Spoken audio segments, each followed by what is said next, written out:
Hey, welcome to this tutorial. I figured I'd make an updated version of this video since there have been some changes in the modding community since the last one. I figured I could simplify some of the old info and introduce some newer stuff like adding custom maps without having to replace old ones, and custom heart-to-hearts, a discovery made by community member Husker.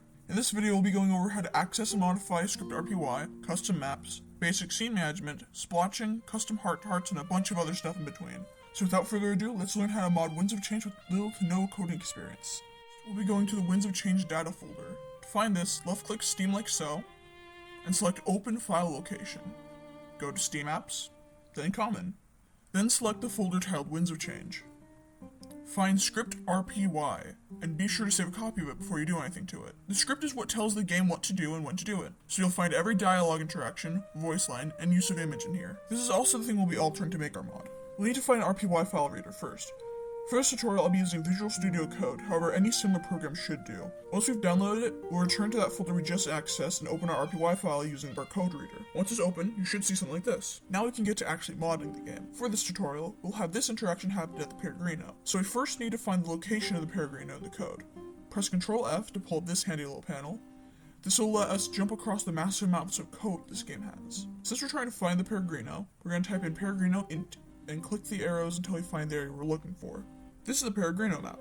We'll be talking more about maps later, but essentially these are the markers telling the game where to start reading.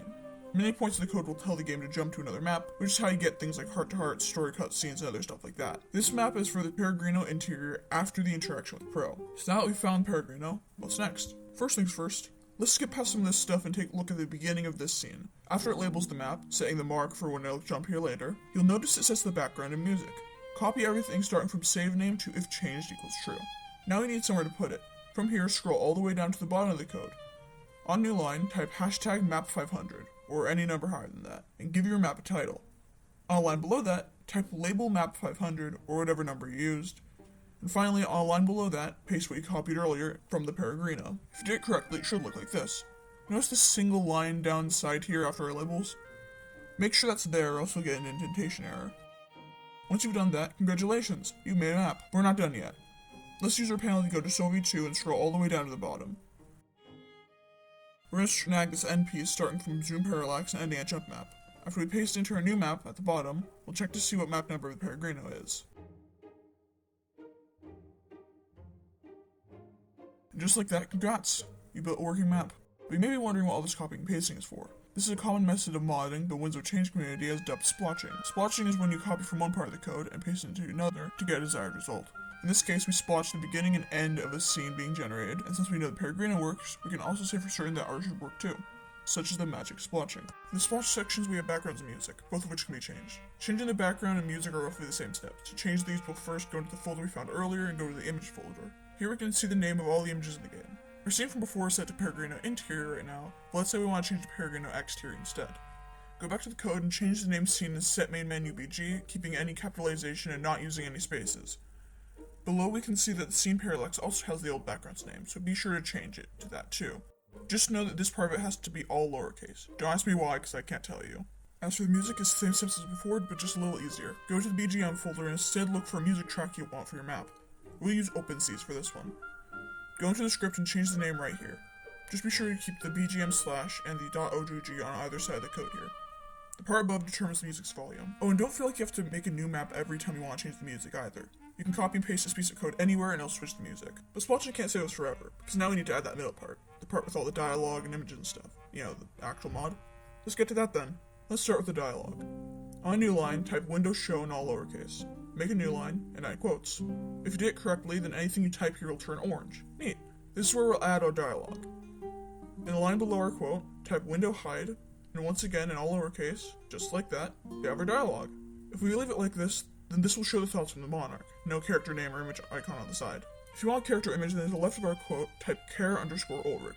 In the footage here I typed it wrong though, it needs to be all lowercase including the name. Not all characters have a defined code, such as side characters like Alex or Lilith. You may have to splotch over some extra code if you want their name and icon to show when speaking. Main characters like Sovi, Dominic, Valessa, and many others have easy to use codes like this one we just did for Ulrich though, so that's good. Back to the dialogue itself though, there are many important dialogue functions you'll need to learn. Try to be quick when going over them since there's quite a few. The most important one is /n, or next line. This simply tells the code to put the remaining dialogue the next line down in the text box. Winds of Change's text box can fit 4 lines, however it fits 3 much more comfortably. Next is W, or wait. This tells the code to wait until the player presses or clicks on something to continue. This can be used in combination with /n to wait for player input before moving to the next line. First name will display whatever name the player picked at the start of the game. Finally, B and I will start bold or italics respectively, and /B and /I will end it. In the footage here though, I used the wrong slash, so be sure to use the other slash when using it. While we're talking about dialogue, let's talk about choices and if-else statements. I'm pretty bad at coding choice trees because of indent errors, and they're really easy to make for those, but it's well worth it if you can pull it off. To start a choice, start with window show, and then menu, on a new line. Now, add your dialogue, another new line, and add quotations. Here's where it gets complicated. Add a curly bracket, image equals icon /651.png, curly bracket. Now add your choice's text, end quote, and colon. That confusing part in the beginning dictates what icon will be used for your choice. If you go into the images folder and then icons, you can see the name of all icons, so if you want something different, just replace the numbers before .png. Now do another line and indent. Anything under this indent will be for the choice above it, so feel free to add some dialogue, images, and what have you. On another line, remove the indent so it's level with the first choice and splotch what you had above. This gives you a second choice to choose from. Once again, new line and indent to add what the choice does. Once you're done with choices, make a new line and remove the indent until it's level with your menu colon from before. Anything you type here will happen after your choice regardless of what you picked. In order to understand if-else statements, you'll need to know about variables. Variables are essentially the game's memory. It lets the game know if you've started a romance, with who, if you've gained someone's loyalty, if you start a heart-to-heart, if someone's dead or not, who you picked as elder, and even your gender. Basically everything. Returning to our modded map, we're going to write if male equals 1, on a new line. Indent, and add what happens if the above requirement is met. In this case, if your character is chosen to be male at the start, it'll run this test dialog. Do a new line that's level with the if statement, and write else on a line under that, indent, and add what happens if the above requirement was not met. In this case, it'll run if you're female instead. Be careful, it's all case sensitive. Now that we've finished talking about advanced dialogue stuff, let's go back to the basics. Let's try adding a character to this scene. Let's say we want to add Ulrich to the right here. First we're going to look in the images folder for what pose we want Ulrich to do. Let's go for a C Ulrich right stern. Using the panel, we'll find an instance of this pose and splotch it over. Now let's make him change his pose. Use the panel to find hide picture. We're looking for the one with dissolve. We'll splotch it at the point we want Ulrich to change his pose. Just look at the number here and make sure they match up with the numbers on the image above. Then, we splotch the first pose. Looking at images, we'll make it go from stern to thinking. Change the text here to reflect that. If you want him to fade out faster, change this number to something lower, and if you want him to fade out slower, make it higher. Now let's add something to the left. Let's make this Valessa. Go into the images and find the name of a pose you want to use, just like with Ulrich. This time it'll be C Valessa left thinking. Do the same steps with Ulrich's pose, and splotch over an instance where that pose is used. Just make sure that it doesn't have the same number as Ulrich's poses. Since we're talking about poses that are left or right, I should probably mention that not all poses have a left or right pose. Some poses are only exclusive to one side, such as Ulrich fighting or the honor guards. This is pretty easy to fix, as so long as an image is in this folder, it can be called upon. I used this for my pasta mod a while back, to call upon some custom sprites. Just remember that if you add any new images to the image folder, remember to include them with your mod if you're going to let other people play it. Now time for zoomies. Since we don't fully understand how the zooming code works, this is something that's almost exclusively splotched. However, there are some things that got wrong in the old video. The zoom code will only tell the code where to zoom, not where to zoom from. Meaning if you're zooming in to the right, you don't actually have to get a different zoom code if you're zooming in from the left rather than the center or vice versa. This makes the whole process way easier. Like I said before, we will always splotch the zoom codes, but since zoom codes aren't labeled, you'll have to open up the game and find the zooms you're looking for. That is, if we didn't have a helpful little splotch doc just for this occasion. It's in the description. Just remember to be careful about the indents. Whenever you splotch it over, know that these two pieces should always be indented, and these should always be even to each other. Now that we've completed our mod, let's make it accessible in-game. Back in the past, we would have simply changed the map of a parallel chronicle, but now we've found something new. Thanks to Husker, we've discovered how to make custom heart-to-hearts, meaning we can create something new to click on that lets us get to our mod without removing other parts of the game. He's made a text tutorial below, but I'll be going over here too in video form for you guys. Start by scrolling until you find Pro Pair Int CC. This is where Pro's conversation is with the player. In other maps you can find things like heart-to-hearts or parallel chronicles like above here. We're only putting ours right beside Pro though. Splotch the code for Pro's conversation underneath so we can make a slot to access our mod. Once you've done that, take the first number here and minus 96 from it. That should make this one 1008. This is the code that shows an X if you haven't completed it, and a checkmark if you have. Now we'll add an icon. Let's make it Ulrich since he's in this mod. Above Pro's checkmark, look for the image button idle section and splotch it above our code. Minus the first one by 96 once again, and we'll have the location of our new icon. Go into the images folder, go to care icons, and look until you find one that you're looking for. In this case, we'll do one of those fancy moving icons. Change the text to Actor 3081, so now it's the new icon. Scroll right until you see Jump Click Map, and copy the text in the quotes right here. Now change the map number to your modded map, in this case, 500. With the text you've copied, paste it in the panel to find where Pro's conversation was loaded. We aren't going to have this be a conversation though, but luckily the click map directly above it is similar to what we want. Copy it and splotch it directly underneath where you just copied it.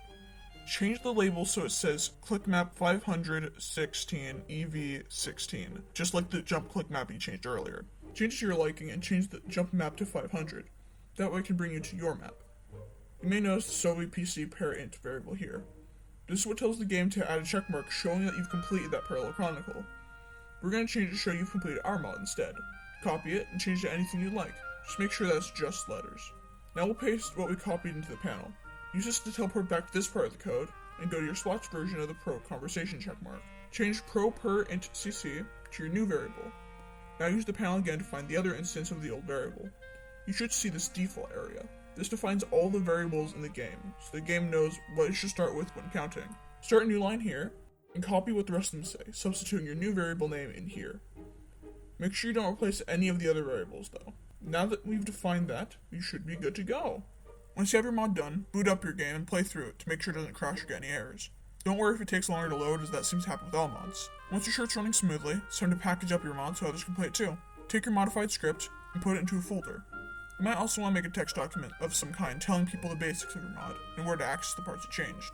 If you add any custom images, be sure to put those in the folder too, and include a part mentioning where they need to be placed. Finally, upload the folder to Google Drive, and make sure the folder is viewable to anyone with the link via the share settings. Copy that link, and post it wherever you please. The Claystown Discord is always a good place to upload your mod, but there's also a Steam forum for the game that you can post it in too.